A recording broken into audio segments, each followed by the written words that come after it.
ఇప్పుడున్న ఖర్చులకి సాలని ఆమ్దానికి ఒకలిద్దరిని గాని సాయిత్తందుకే కండ్లకెళ్ళి కాల్వల కొద్ది నీళ్లు వారుతున్నాయి. సంపాదనంతా చాయ్ బిస్కెట్లకు కూడా ఆనకుంటా అయిన ఈ రోజుల్లా ఇద్దరు ముగ్గురిని కాదు 24 మందిని కానీ సాదురంటే చిన్న ముచ్చట్న. ఒక్కరి ఓ వాడకట్టు మొత్తం కలిసి కూడా అంతమంది పోరలు ఉండరు, ఒక్కింట్లో ఒవలుగంటారని అనుమానం ఉంటే ఈ అక్కను చూసి పక్కా క్లారిటీ తెచ్చుకోరి. ఉత్తరప్రదేశ్లో అయోధ్య కాడ ఉండే ఖుష్బూ పాఠక్ అనే 23 ఏండ్ల అక్క 24 మందిని కానీ కంటికి రెప్పలెక్క సాత్తుందట.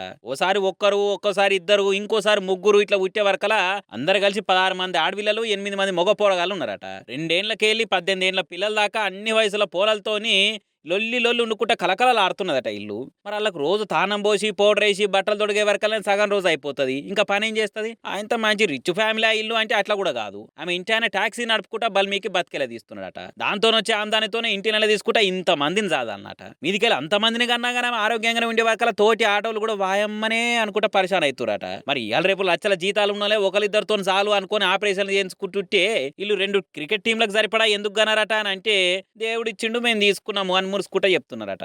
ఇవాళ రేపు ఉద్యోగాలు చేసుకుంటా ఆల్మొగలు బతికేదే కష్టం ఉందిరా అంటే వీళ్ళు ఉద్యమం లెక్క పిల్లలు కనబట్టిరుగా అనుకుంటే కామెంట్లు చేయబెట్టరు చూసిన వాళ్ళు. అయినా ఇంట్లో ఒకరిద్దరు పోరగాళ్ళు ఉంటేనే సంధాయించలేక చైనా వట్టక నెత్తిన వస్తుంటది. అసొంటిది 24 మందిని ఎట్లా పెంచుతున్నదో మా తల్లి. ఓపికకు ఒలింపిక్స్ లో గోల్డ్ మెడల్ ఇవ్వచ్చు అనుకుంటా ఇంకొందరు పోస్టులు వేస్తున్నారు ఇక.